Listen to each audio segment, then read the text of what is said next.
Buenas noches, creo que ya estamos todos. ¿Podemos dar inicio?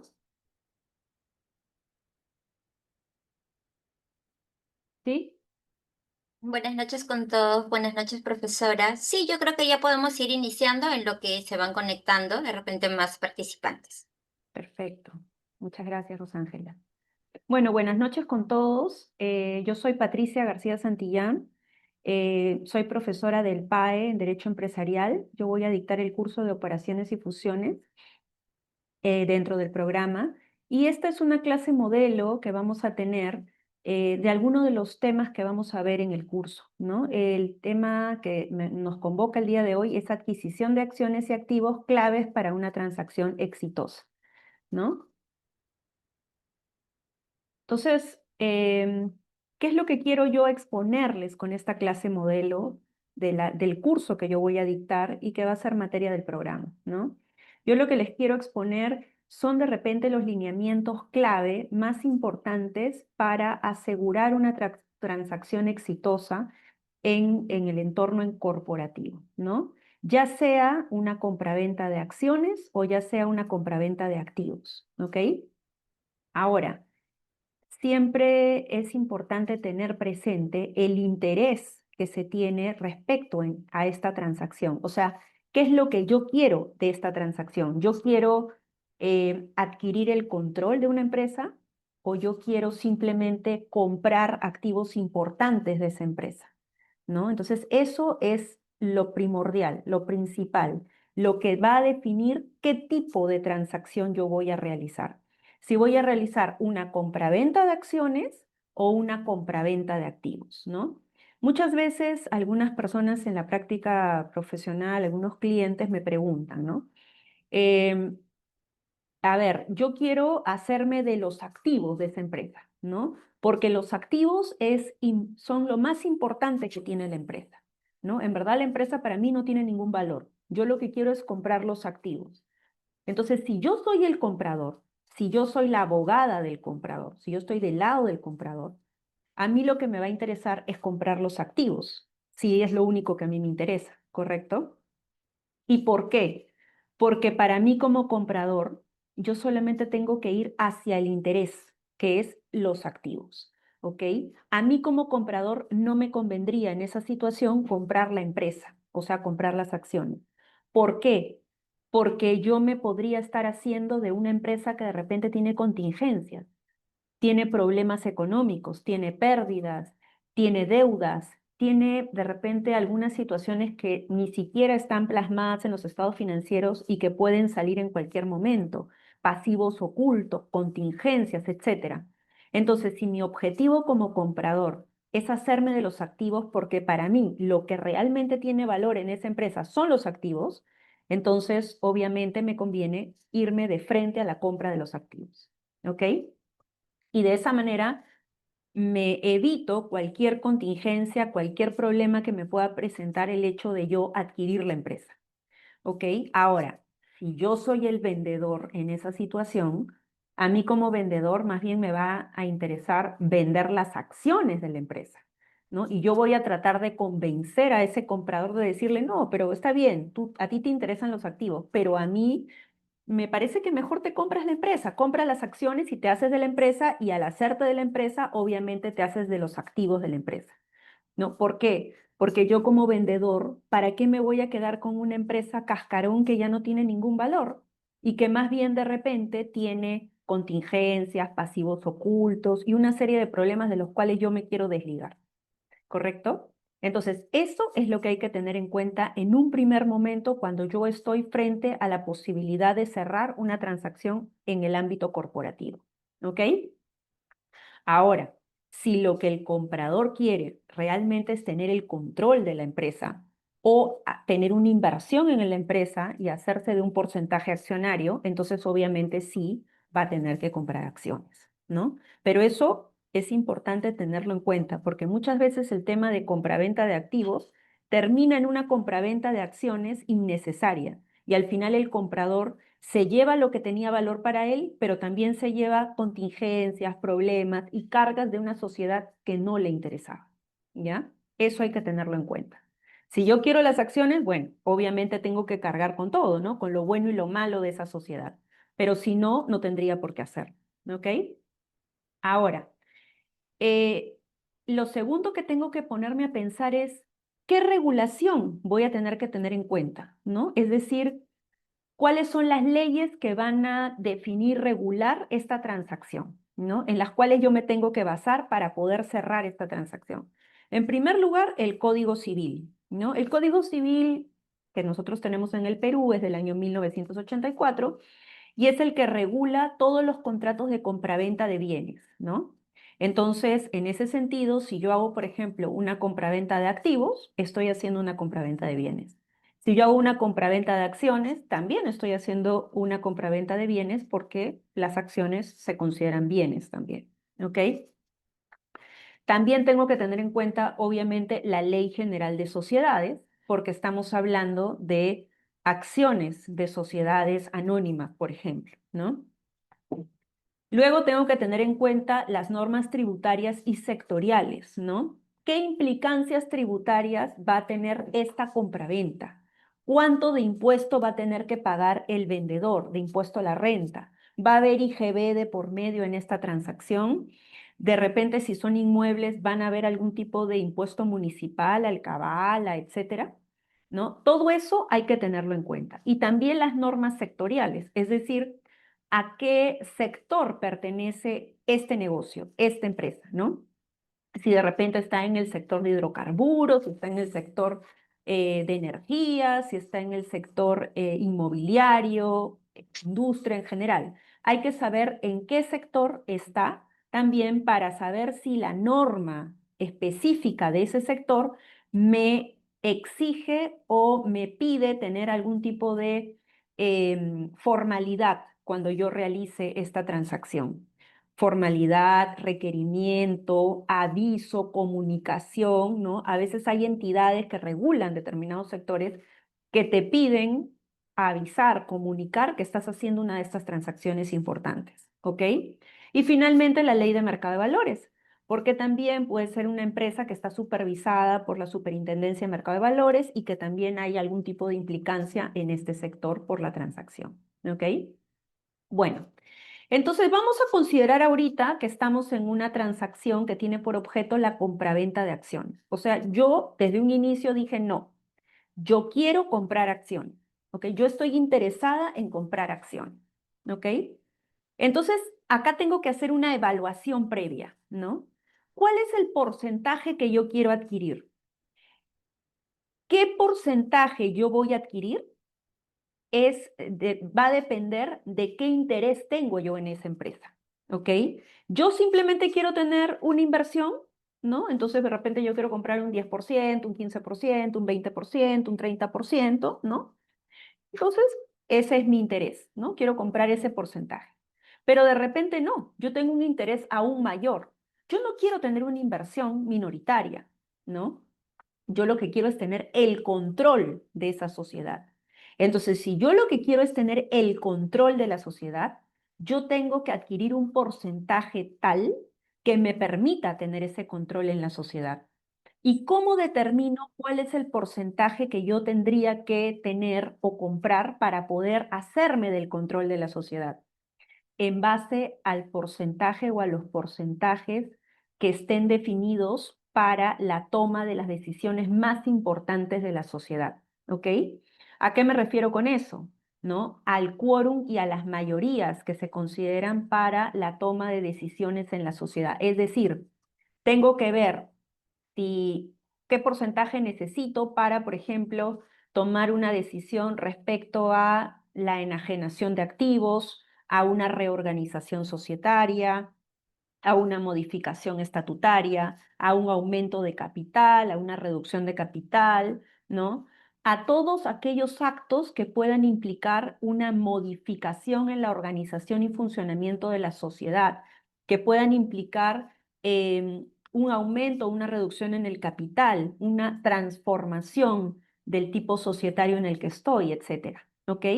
Entonces, eso es lo que yo voy a tener que evaluar si yo quiero el control.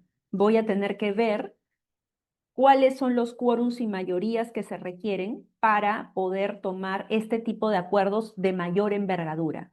¿Dónde voy a ver esa información? En el estatuto de la sociedad, ¿no? El estatuto es un documento que se inscribe en registros públicos dentro de la partida registral de la sociedad, donde quedan claras las cláusulas que regulan la organización y funcionamiento de esa sociedad, ¿no? Y donde se define justamente cuál es el quórum y las mayorías que se tienen que respetar para la toma de las decisiones más importantes en la sociedad. Y digo el estatuto porque la ley también establece quórums y mayorías para la toma de decisiones, pero estos quórums y mayorías son pisos, son mínimos legales, ¿ok? El estatuto puede establecer quórums y mayorías más altas, ¿ok? Entonces es necesario ver el estatuto, ir al estatuto y ver si efectivamente estos acuerdos requieren el quórum y mayoría de estos mínimos que establece la ley o si el estatuto ha incrementado estos requerimientos, ¿ok? Una vez que yo tengo claro cuáles son los quórums y mayorías que yo requiero para la toma de decisiones más importantes, con eso yo voy a poder tener claro cuál es el porcentaje que yo necesito para poder, que necesito adquirir para poder tomar el control de la sociedad, ¿no? Bueno, si ustedes revisan la ley, ¿no? De la Ley General de Sociedades, los quórums mínimos pueden ser el quórum simple y el quórum calificado. El quórum calificado es para la toma de decisiones más importantes, como las que mencioné anteriormente, ¿no? Modificación de estatuto, aumento y reducción de capital, reorganizaciones societarias, etcétera. Y el quórum, y luego las mayorías pueden ser simple o puede ser calificada. La calificada es justamente para tomar este tipo de decisiones, ¿no? Pero vuelvo a repetir, el estatuto puede establecer quórums y mayorías más altas, nunca inferiores a estos mínimos legales. Entonces, necesariamente, si yo quiero tener el control de la sociedad, voy a tener que ver en el estatuto cuáles son los quórums y las mayorías que están establecidas para la toma de esas decisiones más importantes. Porque teniendo eso claro, voy a saber cuánto de porcentaje tengo que adquirir para poder tener la suficiente fuerza dentro de la sociedad como para que mi voz sea lo más fuerte posible para yo poder casi tomar solo la decisión y poderme hacer del control de la sociedad, ¿no? En la medida de lo posible debiera ser un porcentaje que me permite incluso hacerme yo solo de ese poder, ¿no? De poder tomar esas decisiones con mi solo quórum y mi sola mayoría, ¿ok? Luego tengo que ver a quién le tengo que comprar ese porcentaje, ¿no? Supongamos que en el estatuto yo veo que efectivamente, pues para modificar el estatuto, aumentar o reducir el capital, reorganizar la sociedad, necesito pues un 80% de quórum y un 80% de mayoría, ¿no? Entonces, ¿qué es lo que yo voy a hacer? Voy a ver a quién le tengo que comprar ese 80%. ¿A quiénes? ¿No? ¿Quiénes tienen ahorita los porcentajes mayoritarios en la sociedad que yo tenga que comprarles para poder obtener ese 80% y quedarme yo con 80% y los demás repartidos con un 20% o otra persona con un 20%, ¿no? ¿Y dónde voy a ver eso? En la matrícula de acción. La matrícula de acciones de una sociedad es un documento privado interno que maneja y custodia el gerente general, ¿no? Y que sí se suele mostrar en casos de negociaciones con el objetivo de cerrar una transacción corporativa, ¿no? Porque obviamente el comprador tiene que saber a quién le va a comprar. Finalmente es el título de propiedad para que el comprador pueda saber a quién le compra. Y finalmente mañana, cuando él haya comprado esas acciones, va a inscribirse también en la matrícula como nuevo titular, nuevo accionista. ¿Ok? ¿Qué otra cosa tengo que tener en cuenta para efectos de esta transacción? Si existen restricciones para la libre transmisibilidad de esas acciones, ¿no? Yo ya sé cuál es mi interés. ¿Quiero los activos o quiero las acciones? Si quiero las acciones, tengo que saber cuál es el porcentaje que voy a comprar. Eso va a depender del control que quiera tener o de la inversión que quiera realizar. Si quiero el control, voy a tener que revisar el estatuto, ver quórums y mayorías para la toma de decisiones más importantes. Luego tengo que ver a quién se lo compro, quién es el dueño de esas acciones que suman ese porcentaje que yo necesito para hacerme del control de la sociedad. Y luego tengo que ver las restricciones, porque de repente esas personas a las que yo les tengo que comprar están sujetas a determinadas restricciones para la libre transmisibilidad de las acciones. Esas restricciones pueden ser legales, estatutarias o estar en convenios de accionistas, ¿no? Que pueden ser a favor de otros accionistas o de la sociedad también las restricciones, ¿no?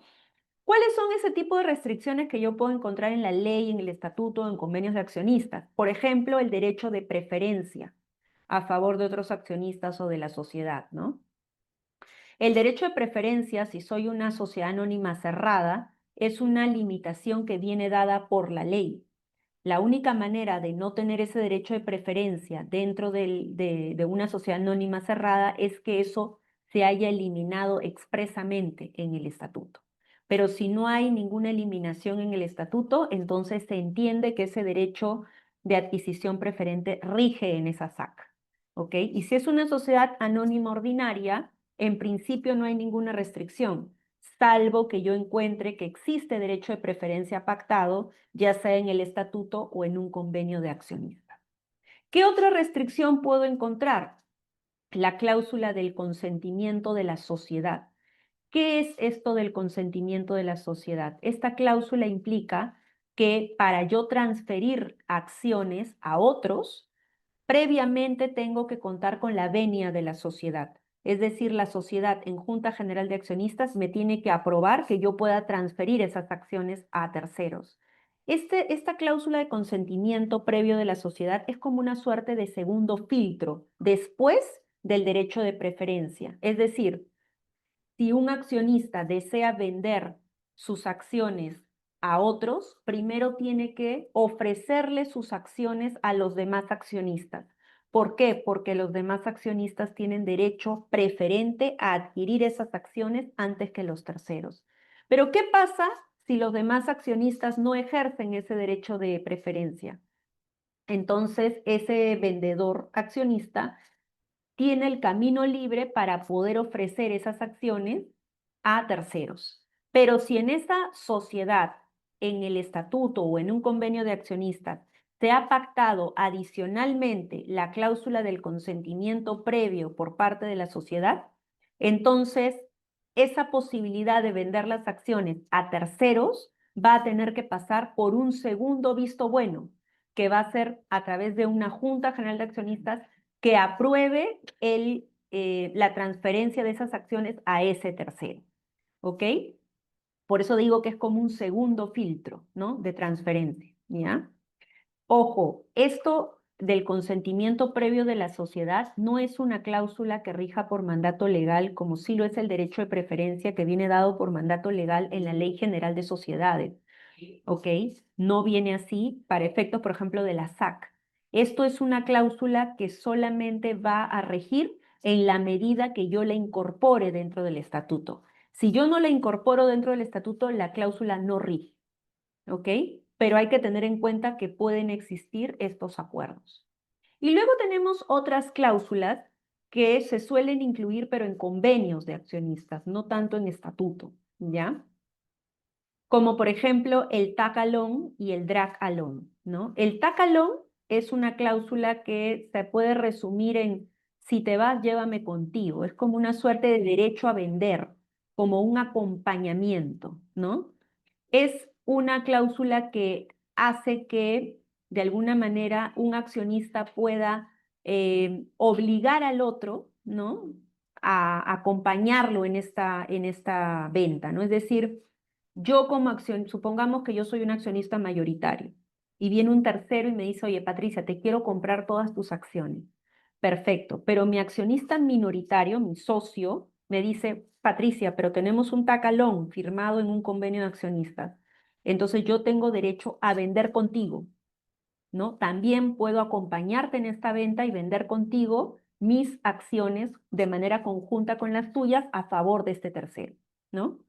Y el dracalón se resume en si me voy, nos vamos todos. Acá no es tanto el derecho a vender del socio, sino es yo lo puedo obligar al otro a vender, ¿no? Ese tercero viene y me dice, Patricia, quiero comprarte tus acciones. Si yo tengo un drag along con mi socio, yo lo que puedo hacer es obligarlo también a él a vender, a arrastrarlo. ¿Por qué? Porque a veces el tercero con el que yo estoy negociando puede decirme, oye, pero yo te compro tus acciones, pero ojo, yo quiero comprar todas las acciones de la sociedad. Así que yo no sé cómo haces, pero tú convences a tu socio para que él también me venda. Eso a veces es difícil, ¿no es cierto? Pero si yo tengo una cláusula de drag along, yo sí lo voy a poder arrastrar en esa venta. Porque de repente el tercero me va a decir, si no quiere tu socio, yo no puedo comprar, porque a mí me interesa comprar todo. ¿Ok? Entonces, estas cláusulas se suelen incluir en los convenios de accionistas también, ¿ya? Entonces, yo tengo que revisar como compradora todas estas restricciones posibles. Porque si hay derecho de preferencia en esa sociedad, entonces definitivamente a mí como tercero no me lo van a vender directamente. Primero se lo van a tener que ofrecer a los demás accionistas. Y solo si los demás accionistas no quieren, van a poder vendérmelo a mí. Si hay un consentimiento previo de la sociedad, lo mismo, ¿no? Va a tener que pasar por la venia de la Junta General de Accionistas aprobando o no esa transferencia.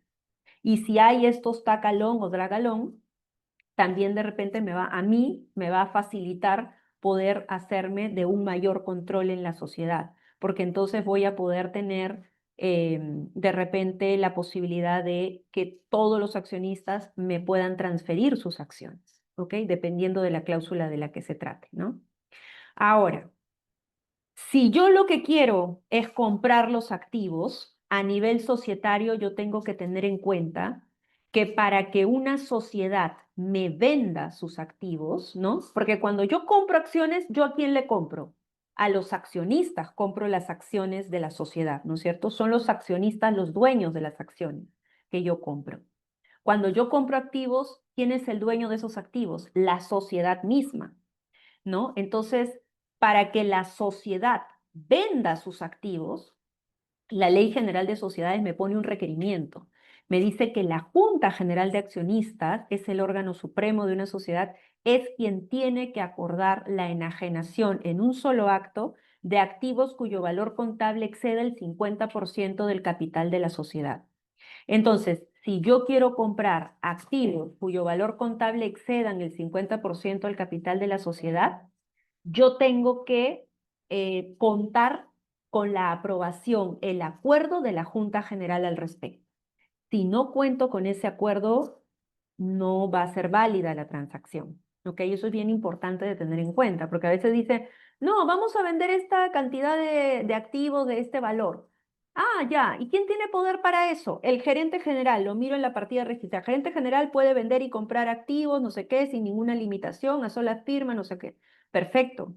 Pero si yo estoy en un supuesto en el que estoy comprando activos cuyo valor contable excede el 50% del capital de la sociedad, entonces, así el gerente general firme, yo tengo que hacerme, digamos, verificar que efectivamente haya un acta de Junta General que apruebe esta transferencia, ¿ok? Y que de repente en esa misma acta le haya dado poderes al gerente para poder firmar los contratos de compraventa respectivos, ¿no? ¿Qué otro tema tengo que tener en cuenta en una transacción corporativa? El tema del precio y el financiamiento, ¿no? O sea, hasta acá hemos hablado del objeto de la compraventa, acciones, activos, ¿no? De quiénes son los dueños, ¿no? De cuánto tengo que comprar, etcétera. Pero luego está el tema del precio, ¿no? Y cómo voy a financiar el precio yo como compradora, ¿no? ¿Cómo se determina el precio? ¿No? El precio de activos o de acciones va, por ejemplo, de activos normalmente son tasaciones, ¿no? Pero de acciones se utilizan otros métodos e incluso métodos combinados, ¿no? Por ejemplo, el valor patrimonial de una sociedad, el valor múltiplos del EBITDA, por ejemplo, utilidades, flujos de caja descontados traídos a valor presente, incluso se suelen mezclar varios métodos para poder llegar a un valor lo más cercano posible a la realidad de ese valor de acción, ¿no? Ojo, siempre considerando también los métodos de valorización que tiene la SUNAT, ¿no? Porque acuérdense que independientemente del tema financiero, tenemos que respetar también los valores de mercado que te exige la SUNAT. Porque si tú no vendes a valor de mercado, entonces la SUNAT te puede ajustar el precio y eso te puede traer una contingencia tributaria, ¿no? Pero digamos que los métodos generales son estos, ¿no? Para activos, normalmente tasaciones, y para acciones, em, valor contable, valor de cotización, si de repente es una sociedad que cotiza en bolsa, ¿no? Valor de los activos que incluye la sociedad, flujos de caja, a veces se considera el EBITDA, ¿no? Y se pueden combinar estos métodos, ¿no?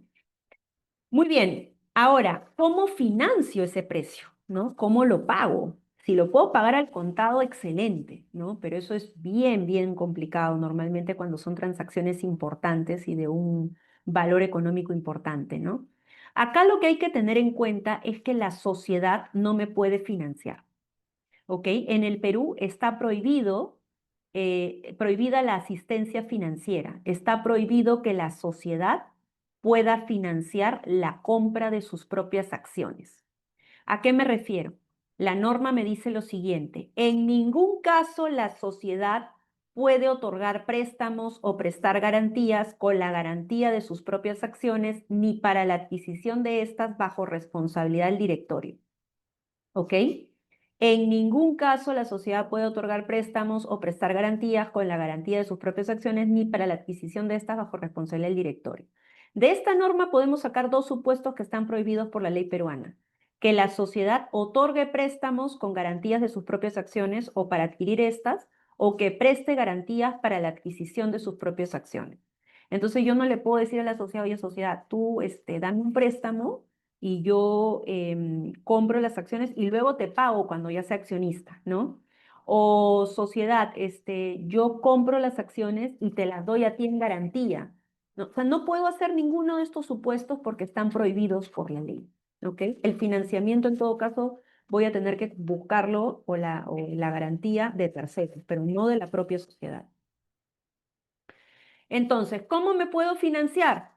Bueno, me puedo financiar mediante aportes, de repente vendo activos y con eso tengo liquidez para pagar, con préstamos de terceros, o a través de repente de una venta financiada, ¿no? Puedo pagar un porcentaje del precio al inicio y luego financiar el resto del precio en cuotas, ¿no? De repente, ¿no? Eso ya depende de la negociación con la otra parte, ¿no? Siempre para acreditar que voy a poder contar con ese financiamiento, el vendedor me pide algún tipo de garantía, ¿no? Porque me puede decir: sí, no te preocupes, le puedo decir yo te voy a pagar, yo tengo los fondos o yo los voy a conseguir del banco. Pero normalmente el vendedor te va a decir: no, pero dame alguna evidencia de esto, ¿no? Entonces, yo puedo darle, por ejemplo, una carta de disposición de fondos emitidas por los bancos, donde se acredite la disposición de los fondos, o sea, que cuento con el respaldo del banco para el financiamiento, o si lo voy a pagar con mis propios fondos, estados financieros sólidos, ¿no? Que acrediten que efectivamente tengo solvencia económica, o las garantías que voy a utilizar para el pago del precio, ya sea garantías propias del comprador o que me esté consiguiendo de terceros, ¿no? Y luego ya viene, con todos estos elementos que yo ya debo tener en claro, viene todo el proceso de adquisición, ¿no? Que cómo empieza con una negociación, ¿no? Voy a tener que negociar el precio, ¿no? Obviamente el vendedor va a querer un mayor precio, el comprador va a querer un menor precio. Voy a tener que negociar cómo se va a hacer el pago, ¿no? Financiado, al contado, ¿no? A través de un banco, lo que fuere. Tengo que establecer garantías por pasivos ocultos o contingencias. A ver, las garantías por pasivos ocultos o contingencias no son garantías del comprador, son garantías que debe dar más bien el vendedor, ¿no? Cuando yo estoy vendiendo acciones, yo también tengo que garantizar, ¿no? En caso puedan encontrarse pasivos ocultos o contingencias. Oye, por si acaso, tú me haces un due diligence, pero por si acaso, ¿no? Yo te entrego esta garantía para cubrir cualquier pasivo oculto o contingencia que se pueda presentar en el camino, de repente hasta un año después de que tú hayas celebrado la transacción conmigo. Siempre se pide eso porque a veces uno paga un precio X, ¿no? Y al final, en el transcurso del siguiente año, de los 2 siguientes años de realizar la transacción, te encuentras con unas contingencias que ni el due diligence había encontrado y al final te das cuenta que tienes que pagarla tú porque ahora tú eres el nuevo dueño y que en verdad pues debiste habérselo descontado del precio, ¿no? Entonces la manera de cubrirte tú como comprador es pedirle una garantía por pasivos ocultos o contingencias al vendedor. Tengo que negociar ahí cómo se va a financiar el precio, el método de valorización de las acciones, de los cuales ya hablamos después. Y todo este proceso de negociación tiene que estar enmarcado en un convenio de confidencialidad, porque yo estoy entregando información importante, sensible para mí como vendedor, ¿no es cierto? Que de repente el comprador al final decide no comprarme y ya, digamos, obtuvo información importante para mí, que puede ser económica, financiera, muy sensible en el mercado. Entonces yo como vendedor no debería entregar ningún tipo de información de este tipo si no tengo un convenio de confidencialidad, incluso mis estados financieros, ¿no? Una vez que yo estoy en el proceso de negociación, que he firmado mi convenio de confidencialidad, voy a empezar a llegar a acuerdos. Y a veces, cuando la negociación es compleja, se suelen hacer contratos preparatorios, que son contratos previos al contrato definitivo, ¿ok? O se suele hacer un memorando de entendimiento, conocido como MOU, ¿no? Donde se va dejando constancia de los acuerdos o lineamientos preliminares a los que van llegando las partes respecto al proceso de negociación. Durante este contrato preparatorio, ¿no? Y estos acuerdos o lineamientos, se establece un plazo. ¿Para qué? Para que el comprador realice un due diligence, ¿ok? ¿Por qué? Porque el comprador todavía tiene que definir exactamente el grado de contingencias, de pasivos, etcétera, del bien que está comprando, que en este caso son las acciones que representa la empresa, ¿no?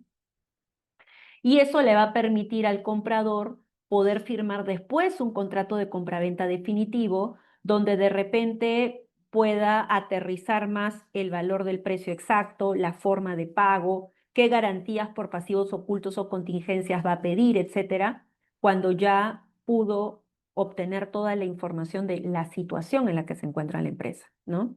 En los contratos de compraventa son básicas las declaraciones y garantías.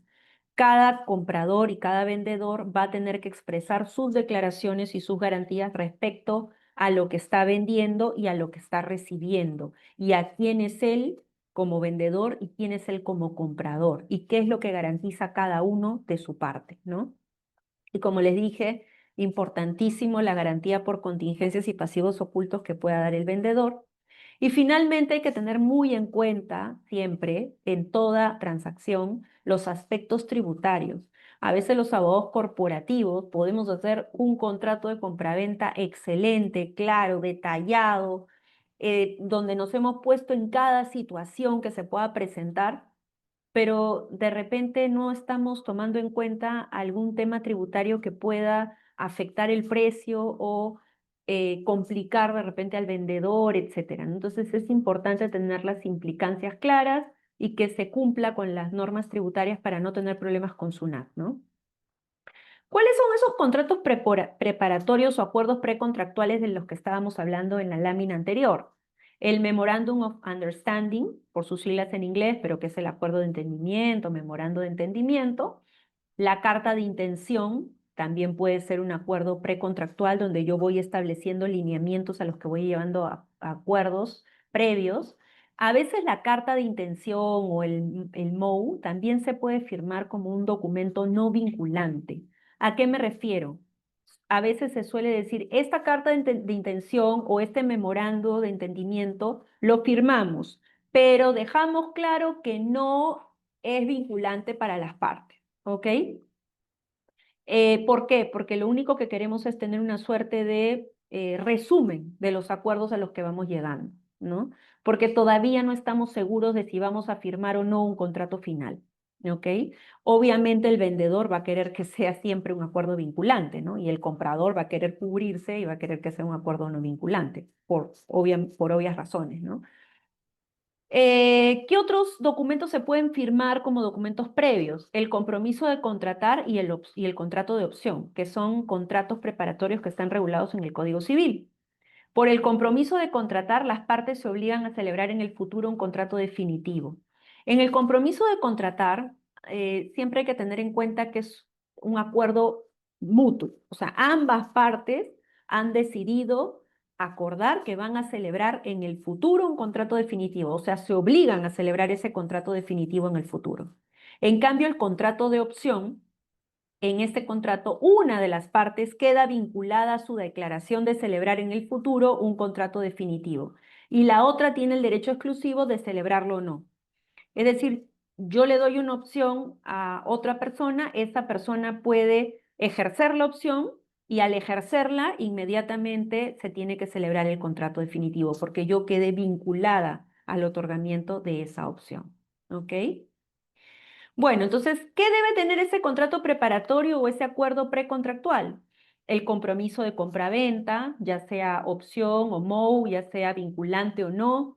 Se regulan acuerdos básicos, por ejemplo, ¿no? Como la cláusula de confidencialidad, el plazo que va a tener, por ejemplo, este acuerdo, ¿no? Que normalmente debe coincidir con el tiempo que se va a demorar el comprador en hacer el due diligence, qué obligaciones de no hacer van a asumir ambas partes hasta que se firme el contrato definitivo, ¿no? Por ejemplo, no se va a reducir el capital, no se va a vender ningún activo importante de la empresa. Claro, lo que pasa es que estas obligaciones de no hacer tienen que estar referidas a, digamos, evitar que el valor de la empresa cambie en el tiempo, ¿no? Hasta que se celebre el contrato definitivo, ¿no?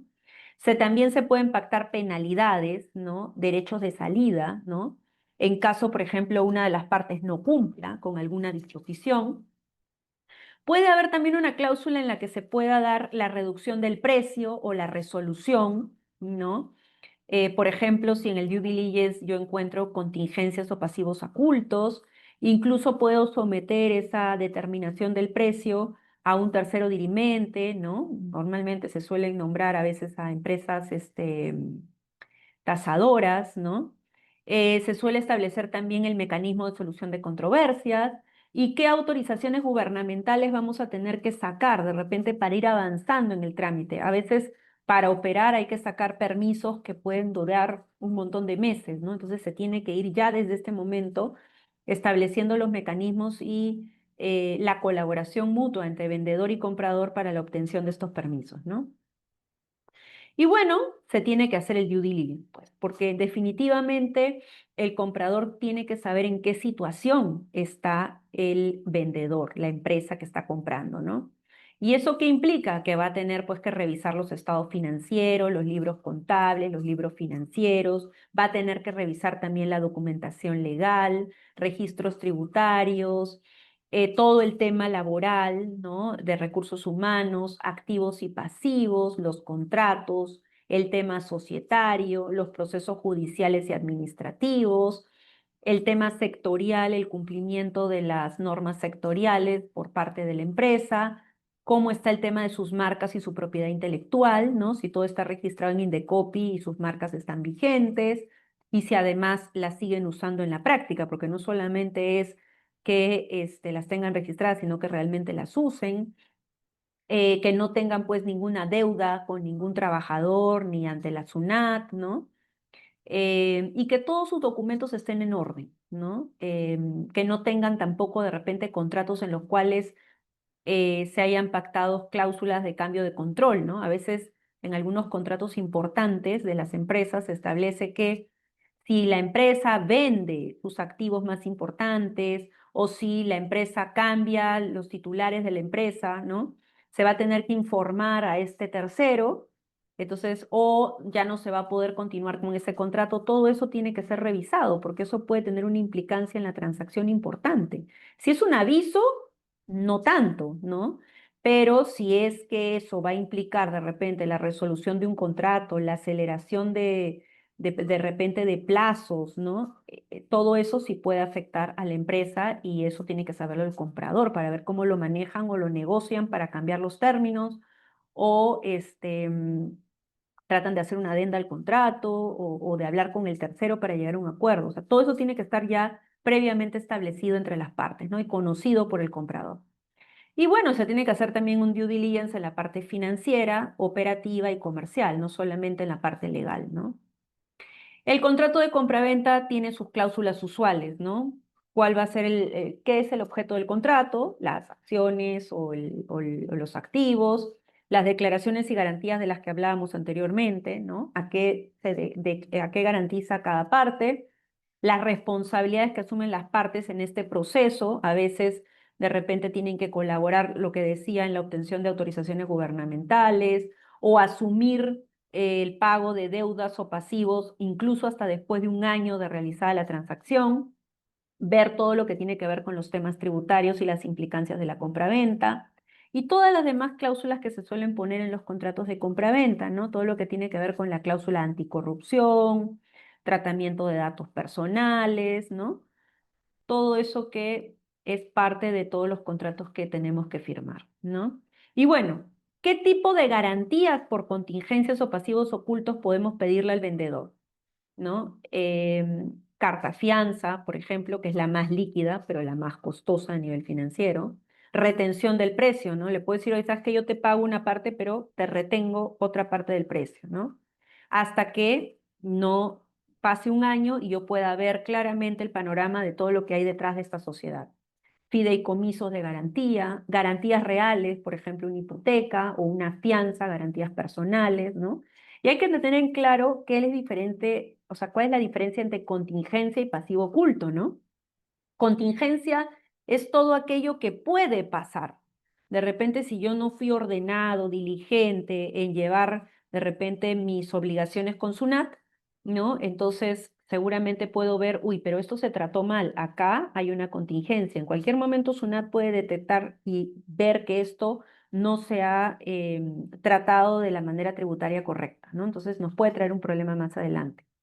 Y pasivo oculto no. Pasivo oculto es cuando realmente hay una deuda. O sea, acá no hay nada de que la SUNAT pueda interpretar o pueda decir. Acá hay una deuda. De repente le dejé de pagar su liquidación de beneficios sociales a un trabajador o dejé de pagar una obligación tributaria que tenía, ¿no? Pero que, ¿por qué se llama oculto?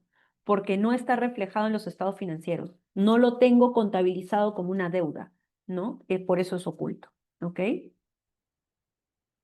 Y bueno, finalmente la transacción termina y tengo que formalizarla, ¿no? Se entregan los libros societarios cuando son acciones, se paga el precio, se entregan las acciones, lo he puesto entre comillas porque realmente las acciones no se entregan certificados de acciones, se inserta dentro de la matrícula de acciones un acta que tiene que ser firmada acreditando la transferencia de las acciones. Acuérdense que la matrícula de acciones es mi título de propiedad, ¿ok? Y lo que me define a mí como accionista nueva de esa sociedad. Entonces yo tengo que terminar esa formalización de venta estando inscrita en la matrícula de acciones. Y eso es lo que yo tengo que verificar, aparte del contrato, ¿no? Es la parte obligacional. Pero la matrícula es lo que finalmente formaliza y perfecciona que yo soy ahora nueva accionista de la sociedad, porque lo dice la Ley General de Sociedades. Se reputa propietario de la acción a quien aparezca como tal en la matrícula de acciones. ¿Ok? Y ya tengo que también ver temas complementarios respecto a la administración de la empresa, ¿no? Si una vez que yo tome el control de esa sociedad, voy a cambiar a los gerentes, los poderes, o si pido que previamente a que me entreguen la sociedad, se va a hacer esos cambios, ¿no? Eso ya depende de la negociación entre las partes. ¿Ok? Bueno. Hasta aquí he terminado la ponencia. No sé si podemos ver ahora las preguntas. Ronnie, Rosángela.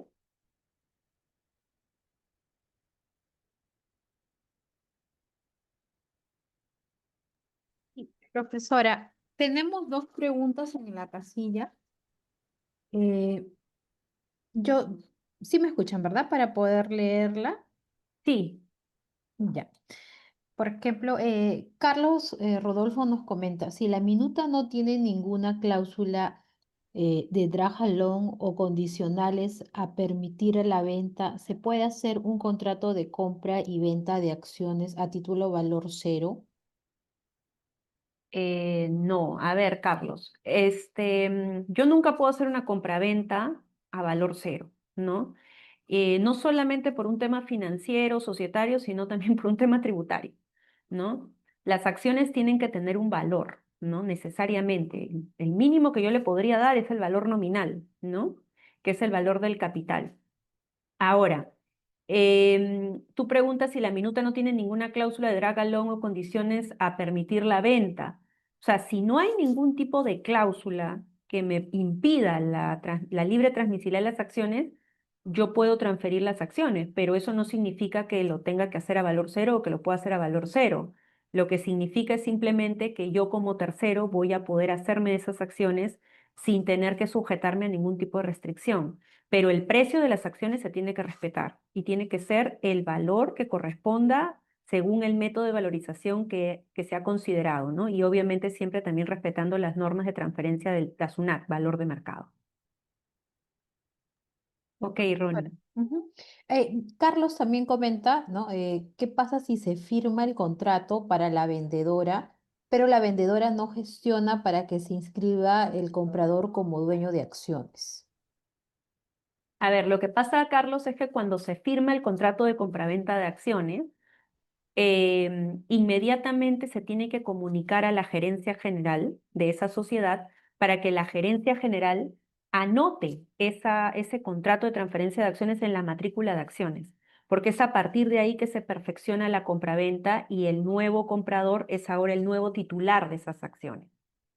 Si el contrato se firma, pero no se, me refiero, me entiendo que te refieres a la inscripción en la matrícula de acciones, ¿correcto? Porque la compraventa de acciones de una sociedad anónima no se inscribe en registros públicos, se registra únicamente en la matrícula. Si no se registra en la matrícula, yo tengo que hacer que se registre, porque como les decía en la ponencia, para que se perfeccione esa compraventa, necesariamente tengo que estar en la matrícula de acciones. Tendría que mandarle una carta notarial y pedir que directamente al gerente general y pedir que se haga esa inscripción. Que no debería de ser así, porque por solo hecho de hacer la transferencia, el gerente general debería anotarla, es su responsabilidad. Pero si no lo hace, puedo mandarle una carta notarial y pedirle que lo haga, ¿no? Ok. Tenemos otra pregunta de Lisette. Lisette Rojas nos dice, un aumento de capital por nuevos aportes, donde los accionistas a incorporar están adquiriendo las acciones con un préstamo que han recibido por parte de la sociedad de la que van a comprar las acciones. ¿Esa operación no está ajustada a derecho? Pregunta, ¿cómo puede subsanar? Claro, Lisette, estamos dentro de la prohibición de asistencia financiera que conversé en la ponencia, ¿no? O sea, yo no puedo recibir préstamos de la propia sociedad emisora de las acciones, que estoy entendiendo que por ahí va tu pregunta, ¿no? No se puede hacer eso, no podría hacer eso, ¿ya? Porque eso iría contra la prohibición de asistencia financiera que establece la Ley General de Sociedades. Subsanar, no, bueno, tendría que buscar el financiamiento de otra persona, de un tercero, ¿no? No podría hacerlo a través de la sociedad, tendría que buscar un financiamiento de terceros. Ujú. Cristian Hernández nos comenta, ¿las acciones y derechos heredados pueden ser considerados como habitualidad por la SUNAT al momento de hacer más de dos ventas en el año? Ese es un tema, Cristian, más tributario, ¿no? La norma ha cambiado, constantemente cambia a nivel del impuesto a la renta, y eso va a depender también del tipo de persona que seas, ¿no? O sea, si eres una persona jurídica, si eres una persona natural, ¿no? Eso va a depender de eso, Cristian, pero eso es un tema más tributario, ¿no? Que no me atrevería a contestártelo así directamente, porque como te digo, la norma ha cambiado y cambia constantemente en materia tributaria, ¿no?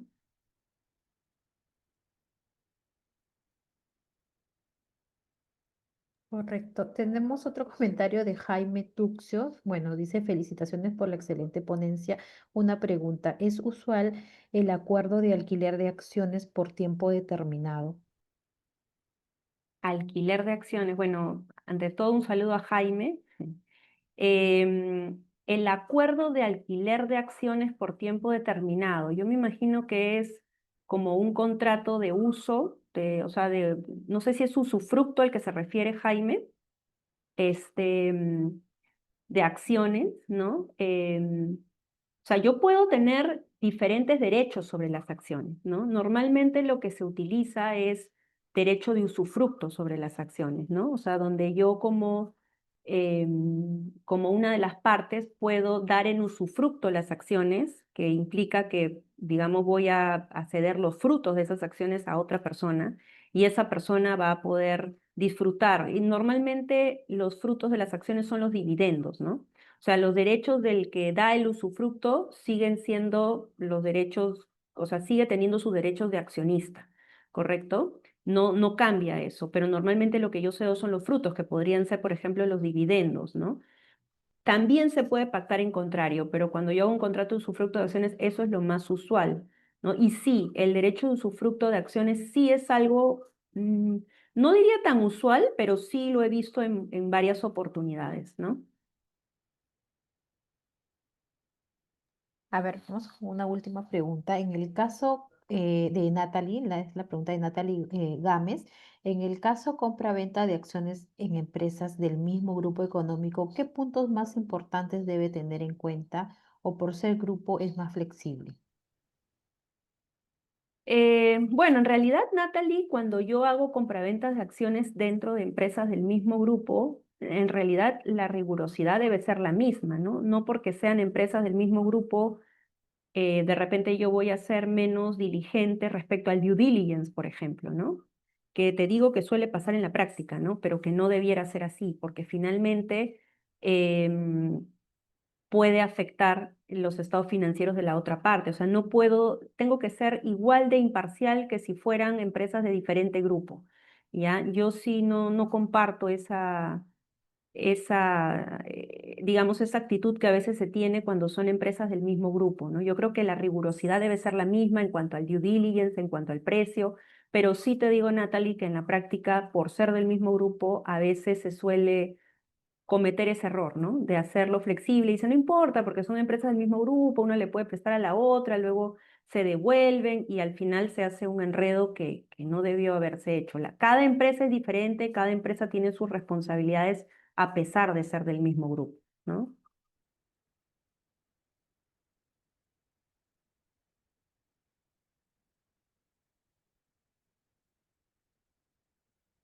Ya no ¿Alguna tenemos más pregunta más? preguntas.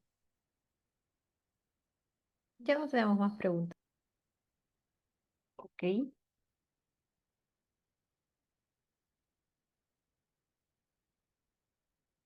ok, entonces le cedo la palabra para que puedan explicar un poquito más del programa. Muchas gracias, profesora. Bueno, buenas noches con todos nuevamente. Agradecer su participación en esta clase modelo que ha sido realizada por el programa de alta especialización en Derecho Empresarial. Estamos iniciando clases el 26 de noviembre. A todas las personas que han asistido a esta clase modelo van a contar con una inversión especial, hay un descuento adicional que les vamos a brindar. Tengo anotado todos los participantes. El día de mañana les estoy haciendo llegar esta opción de estudios que va a ser bastante beneficiosa para ustedes. La profesora Patricia va a estar acompañando, es parte de los docentes a cargos de nuestro programa, que adicional a ello les va a ofrecer una certificación internacional. Es un programa nuevo con una malla curricular actualizada que les permite a ustedes poder convalidar con la maestría. Van a ir iniciando su maestría con este programa. Entonces, le estaré haciendo llegar esa información a su correo electrónico y también a su WhatsApp. Nuevamente, muchas gracias, profesora, por su participación, a todas las personas que han podido conectarse. También les voy a hacer llegar información sobre un evento que vamos a tener este viernes 3 de octubre. Es un networking a cargo del área de Business Law. También le estaremos haciendo llegar esta invitación, todos los invitados que van a participar en este gran evento que vamos a desarrollar para que puedan tener un poco más de conocimiento y ser parte de la comunidad ESAM. Bueno, por mi lado, muy agradecida por la asistencia. Si tuviesen alguna duda, alguna consulta, van a tener mis datos, tener mayor detalle, ya sea por este programa, que es el de Derecho Empresarial, o por otros programas que tenemos en el área de Business Law, donde también la profesora Patricia nos acompaña, ¿no? Tenemos un amplio portafolio para poder ofrecerles a ustedes y puedan encaminarse a seguir actualizándose en cuanto a temas bastante oportunos que se desarrollan día a día dentro de nuestro ámbito laboral. Muchas gracias por su participación. No sé si nuestra profesora nos quiere mencionar algún detalle adicional. No, muchas gracias también a todos por su asistencia y su participación activa. Me da gusto que hayan habido varias preguntas. Y nada, ojalá que este interés se mantenga y se animen pues a inscribirse en el programa porque está súper completo y está súper diseñado y enfocado en todas las materias empresariales que normalmente se ven en la práctica diaria, ¿no? Así que estoy segura que les va a ser de mucha importancia, de mucha relevancia para sus labores profesionales. Muchas gracias. Nuevamente, gracias a todos por su asistencia. Que tengan una buena noche. Buenas Hasta noches. luego. Gracias. Gracias.